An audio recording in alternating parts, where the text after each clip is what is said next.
computer.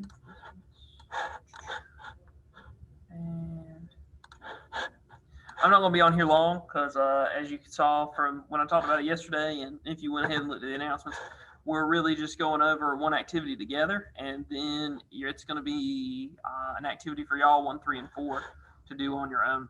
So let's go ahead and look at this real quick. So this is just a case study, and then I'll show you the modules where you can go.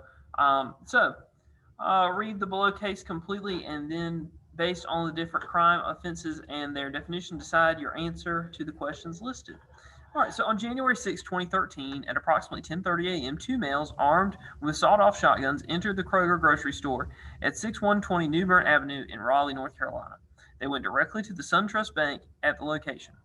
One suspect jumped the teller counter and took the two tellers on duty at gunpoint and forced them to walk in the safe, which was open due to a funds delivery earlier. This suspect forced the teller to open the interior safe cage door where they gained access to the bank's cash holdings. During this time, the second suspect had forced three customers at gunpoint to move into the safe also. The suspect took large amounts of cash and stuffed into 4 garbage bags. As the suspects were fleeing the bank and grocery store, an off-duty Wake County deputy in uniform was walking into the store. One suspect fired his shotgun, striking the deputy in his arm and leg and knocking him to the ground.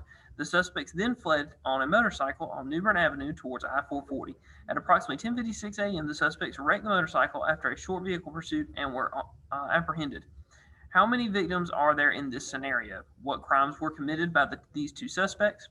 Be specific as possible and explain your answer if possible. Who police agency was in jurisdiction for the crime? So just in the chat, how many victims? Somebody in the chat, how many victims were in this scenario?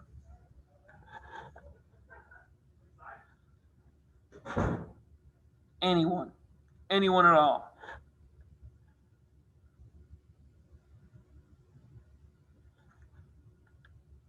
Okay, well then I guess I'll just, oh, there we go. Ryan said 3. Was there 3 or is there more than 3? What do you think? Anyone else got an answer? I'm going to just say 4. You're going to say 4, Andrew? Yeah, I'm just going to. My volumes are really low. Carter, you got an idea? Oh, I see it now. 4. So y'all are going 4 and 3.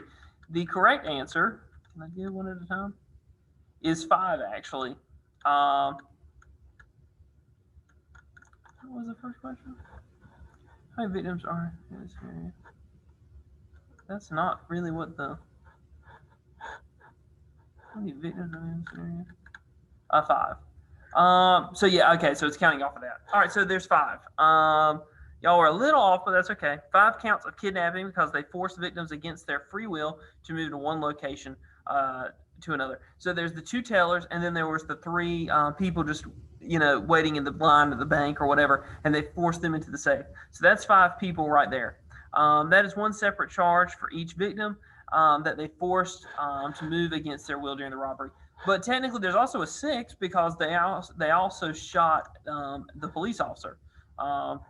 So I don't know why they didn't include that too, but that would be a 6th one.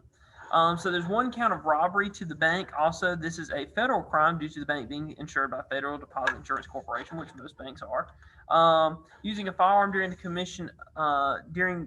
commission of a felony, the prosecution could, if the law allows, to charge each suspect for separate counts of each victim and each crime committed. So then you have assault because they were possibly going to be hurt or attacked.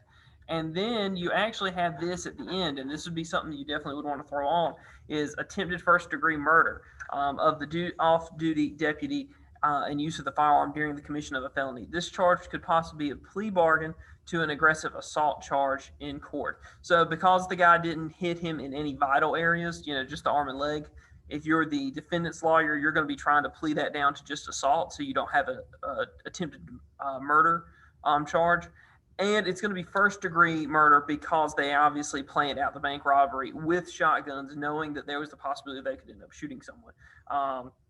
If they had beat up the officer from an inch of his life and they wanted to get and they wanted to do attempted murder, you couldn't do first degree because there was no deadly weapon and maybe you could say they were going to be violent, but you know, you didn't know that they didn't go there planning to kill anyone. But it just all depends. And obviously, all of these things, these are the things they might be charged with, but it could be changed. And the lawyers for the prosecution may be throwing everything they could find at them. There might be, once they got on the road with that motorcycle, you could get them for endangering civilians on the road, things like that, endangering people. So there's tons of things that you might would try to find to charge them with. And as the defendants of the bank robbers, you're going to be trying to look at to, you know, you're not getting out of this. They've got you. You're done. You're going to be trying to lessen their sentence. That's all you're going to be working at, because there's no not guilty being found here, unless for some reason maybe the jury doesn't find you guilty of attempted first degree murder. But you know, the kidnapping, the robbery, all that stuff, you're going down for that. So that is what it is. All right, so that was basically it. That was one activity I want to go over with you, because 1, 3, and 4 are activities that I want you to do on your own. So if we go here, let me minimize this for now. We're doing activity 1. This one is kind of hard, but it's really just kind of short answer. And then we're doing activity, we did that one together. Activity 3, read the below cases, then based off the different crimes, offense, their definition. You might want to use the vocab that you can find in Canvas for this. What was it, 5, I think was the next one, or 4? It was 4. So then you're going to answer these fill in the blanks, and it has the word bank for you here, so not too bad. And then tomorrow we will do that, if I'm not mistaken. So nothing too bad today. Pretty basic day. Like I said, you really only are doing these 3 assignments on your own, and then tomorrow we're going to go over 6 and 7 together, and then you'll do 5, and you'll start the Disney crime activity. And that's actually kind of a fun activity. It might be homework, it might be you have enough time to just do it. Then it's kind of, homework is relative right now, I guess. So, but it's really not hard. It's actually a fun assignment, and we're going to go over it on Friday and watch some videos. So Friday's going to be a very kind of sit back, relax kind of day, because we're not doing a whole lot, because we're going to get toward the end of a section and we'll test next week. So that's basically it. All right. Well, y'all have a great day. Y'all are welcome to stay on as usual. I'm going to stop recording if I can get it to come down.